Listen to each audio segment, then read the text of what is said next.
Olá, amigos, tudo bem? A gente já teve a oportunidade de falar em outros vídeos com vocês que o Império Romano, um dos maiores impérios, sem dúvida alguma, da história, ele chegou ao fim em função das invasões dos povos bárbaros. A questão que a gente quer colocar nesse vídeo é exatamente esse tema aí, os povos bárbaros.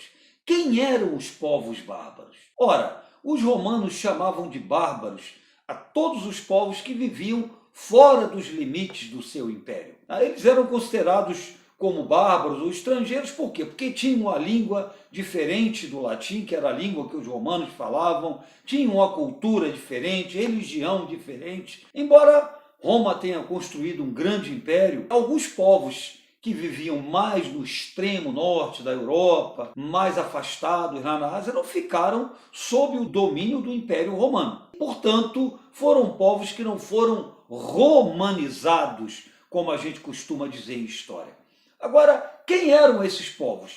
Entre os povos bárbaros, a gente pode destacar aqui os visigodos, ostrogodos, vândalos, tártaro-mongóis, anglos, saxões, francos, e etc, e etc. Eram povos que apresentavam, naturalmente, uma grande diversidade cultural. Mas havia-se um ponto mais ou menos comum em grande parte dos povos bárbaros. Grande parte era de origem germânica. E quais eram as características desses povos? Eram povos que tinham sociedades tipicamente patriarcais, né? Se organizavam aí em clãs autônomos que eram geralmente comandados, esses clãs, né, comandados por chefes militares. Esses chefes militares, eles se destacavam em épocas de conflito, né? Os bárbaros sempre foram um povo muito aguerrido e eles costumavam se organizar em bandos, em grupos, que eram conhecidos como comitatus. O comitatus, aliás, acabou contribuindo para dar a origem àquela ideia de suzerania e vassalagem que a gente teve na época do feudalismo. Os chefes guerreiros contavam com a lealdade, a fidelidade dos seus comandados e costumavam recompensá-los, né? Recompensar aqueles mais fiéis, aqueles que mais se destacavam nas campanhas militares. Eles possuíam um tipo de direito que era o direito chamado de consuetudinário, costumeiro. Os bárbaros não tinham leis escritas, então o direito era todo oral, né? Ele vinha da tradição oral. Em termos de atividades econômicas, eles praticavam a agricultura, a pecuária, geralmente de forma coletiva, né? Em propriedades coletivas. E essa agricultura, ela também, às vezes, era itinerante. Eles costumavam mudar. Muitos povos bárbaros tinham o nomadismo como uma característica. Havia o esgotamento do solo, da caça, da pesca também que eles praticavam. Então, eles costumavam mudar. Praticavam também o comércio, é importante a gente destacar aqui. Praticavam o comércio de troca, né? Comercializavam madeiras, peles, armas, joias, que eles tinham também uma produção artesanal muito rica.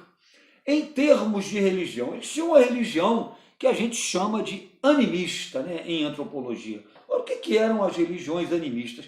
Que cultuam forças da natureza. Eram povos politeístas, evidentemente, tinham como entidade principal, deus principal, Odin, que é o deus da guerra, como todo mundo sabe. E também tinham Frigga, né, que era a deusa do amor e da fertilidade. Mas a religião era assim, politeísta e animista. Os reinos bárbaros, você vai ver aí no mapa, né, observe, não foram poucos, eles se formaram posteriormente às invasões bárbaras no século V. Acabou ocorrendo a dominação de alguns povos mais fortes sobre outros que tinham menor poderio bélico, e aí foram surgindo esses reinos bárbaros que existiram na Idade Média. O destaque aqui, evidentemente, vai para o Reino Franco, né, e para o chamado Império Carolíngio, que foi assim um dos mais importantes e mais influentes da Idade Média, principalmente depois da conversão de Carlos Magno ao cristianismo. Acabou ocorrendo aí uma espécie de parceria com a Igreja Católica que naturalmente beneficiou tanto o Papa quanto né, o próprio Império Carolíngio. Esses reinos surgidos com esses povos, eles acabariam, com a sua fragmentação já lá pelo final da Idade Média, eles acabariam dando origem aos países europeus que nós temos hoje em dia, ou a pelo menos boa parte dos países europeus que nós temos hoje em dia aí. É isso aí, gente. Curtiu o vídeo? Se você curtiu, deixa aí o seu comentário, não deixe de se inscrever. Um grande beijo para você, um forte abraço e até o nosso próximo vídeo. Nosso trabalho aqui na Polis, melhorar sempre mais, né? Esse é o nosso objetivo.